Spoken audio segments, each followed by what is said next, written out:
The first thing we do whenever we're grounding ourselves in the sacred work of organizing the least of us to build power and strength against the empire that is killing us every day, as we ground ourselves in the mission statement. And if we could bring that up on the screen, I think Minister Sierra, are you going to read that for us? I almost said Savina. I'm bringing Savina into the space, our Reverend Savina. Yes. Yes. You know where my heart is tonight, y'all. Always.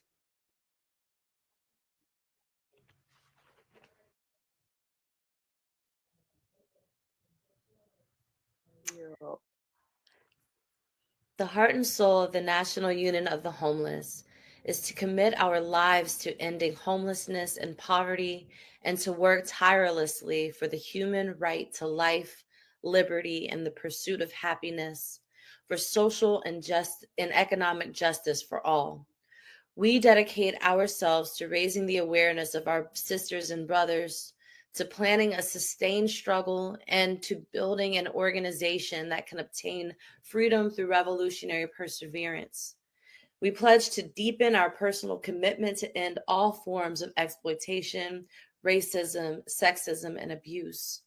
True solidarity demands that we create not only the new society, but also the new human being. The heart and soul of the National Union of the Homeless is to commit our lives to ending homelessness and poverty.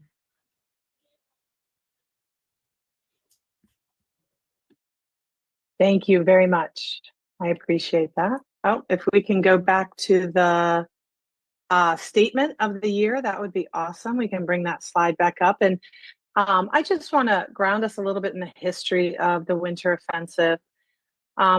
This organizing drive and movement began in the mid-'80s, when we were seeing unprecedented numbers of folks across the country being rendered homeless through huge deindustrialization across this country. So those that thought they had done all the right things, believing in the American dream, getting up every day, going to work, getting a salary, getting an hourly wage to feed their families, to pay for their homes, to put food on the table. Overnight, hundreds of thousands of jobs just in one community and another were disappearing overnight. And people that had built this country, Reverend Savina often says, we are the people that built this country. The workers, the families lost those salaries. And we know that we have a system based on wage labor. And if you do not have a paycheck, you cannot afford a home. You can't pay for health insurance. You can't get food. And you can, very quickly, we say one paycheck away from homelessness, one healthcare crisis away from homelessness.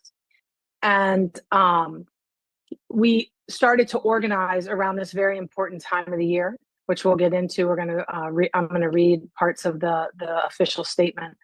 But we started to organize around this time because the answer to this devastation was charity and social services. So the shelter system exploded, especially on the East Coast and areas that are colder, where the South and the West Coast, you had huge encampments. So I wanted to read a little bit of the statement, bits and pieces of it, and comment on it to ground us in it. We relaunched in 2019 at the Poor People's Campaign Congress in 2019. If you were there, that was a very powerful day. And Reverend Liz took to task our government on ignoring the poor and dispossessed and those most directly affected, sitting in the room with them giving testimony. Very powerful day. I know it was recorded.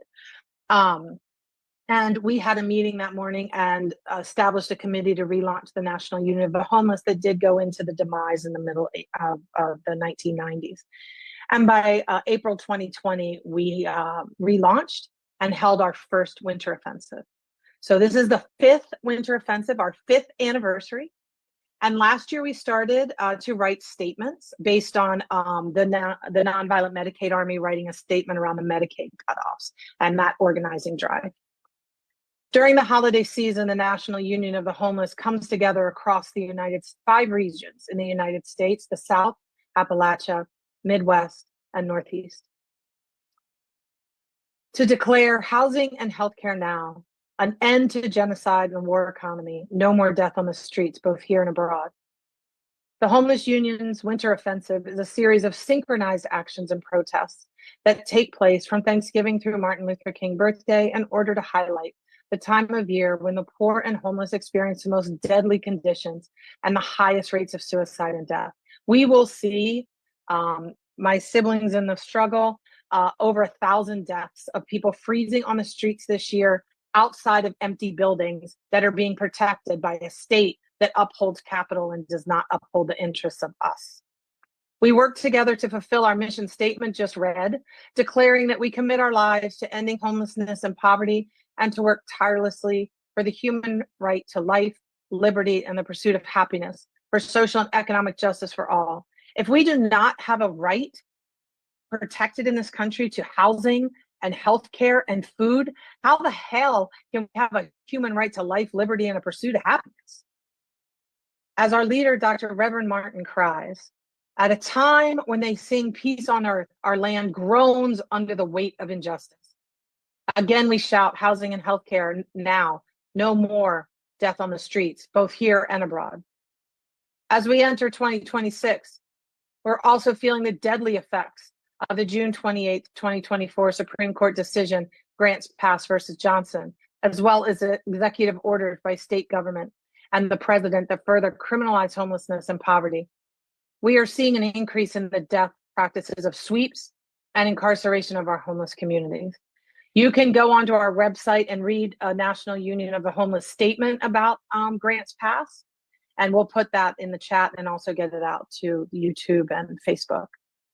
Simultaneously, we are facing massive cuts to benefit programs like Medicaid and SNAP.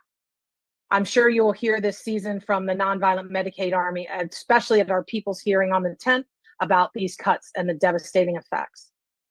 Hospitals continue to close while we build new prisons and forced labor camps for the unhoused and terrorize and imprison undocumented workers. Hopefully, we will hear testimony from Chicago on what is going on there, LA, and other cities, North Jersey, New York. Our nation's military budget, nearing $1 trillion annually. 60% of the United States population reports they are struggling to make ends meet, while the top 10 billionaires grew their collective wealth, y'all take a breath here, by $698 billion since this election. We know there's enough food to feed everyone, and there are about 24 empty homes for every single individual in need of one, while 1,000 souls will freeze to death on the streets this year, and homelessness and poverty continues to rise at record numbers, and we declare no more. The Poor People's Campaign, a national call for moral revival, has shown that poverty is the fourth leading cause of death in the United States, and 800 people die every day in the richest country, and that is increasing, that's ever existed in the history of the world. Our system is failing. We are dying as a result of a system that puts profit over our lives. We mourn, lift up, and honor the names of those we've lost.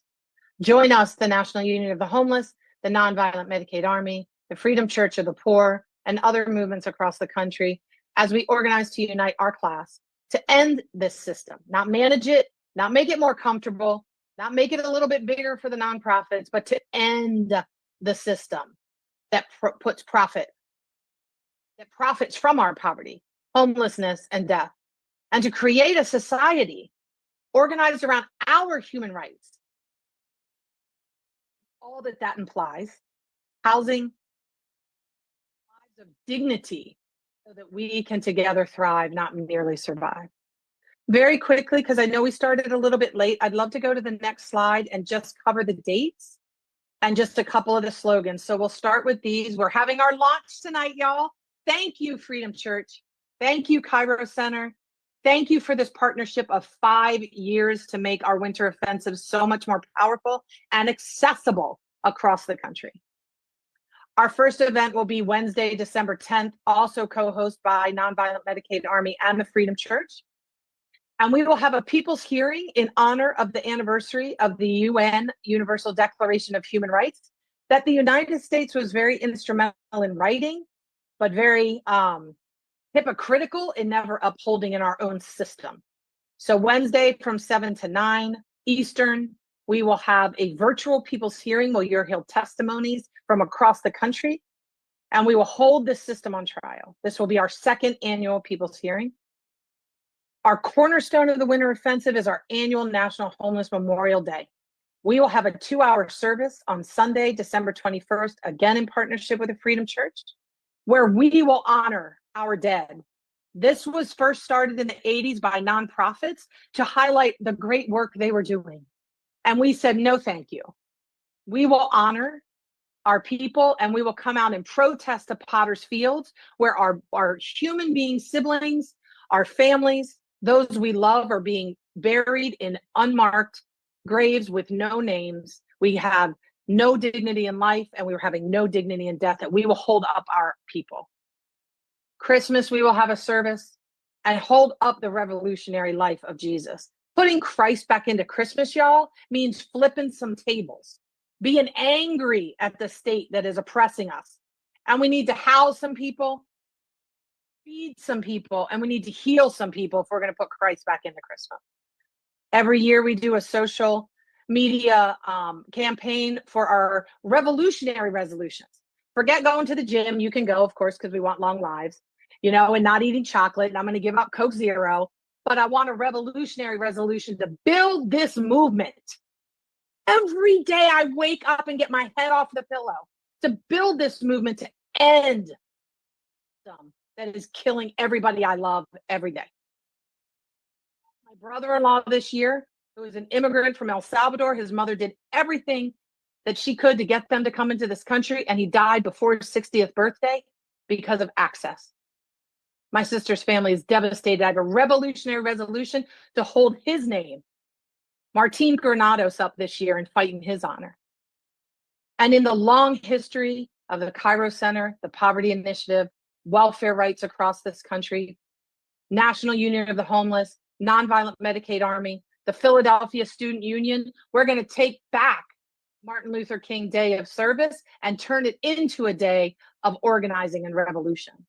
And those are the dates. I just real quick, if you can just go to the next slide, I want to talk about just 2 of these slogans. We'll get these out to you. But the one paycheck or healthcare crisis away from poverty and homelessness highlights the economic system that benefits and makes us earn our very right to live. A system that has to go. We are homeless, not helpless. We will fight for ourselves. So that, 1, the problem, a system that creates poverty. 2, the power of our voices, homeless, not helpless. And 3, the solution. Let's not just talk about the problem, y'all. Let's talk about the solution. You only get what you're organized to take. We got to come together across all lines of division, across all these differences that have been created, and organize to build a movement in our interest, to get a society in our interest and our rights in the richest country in the world. Thank you so much. We'll have a lot of information in the chat, and we'll get it out to people to join us in all our national events. And just God bless everybody, and God bless this movement.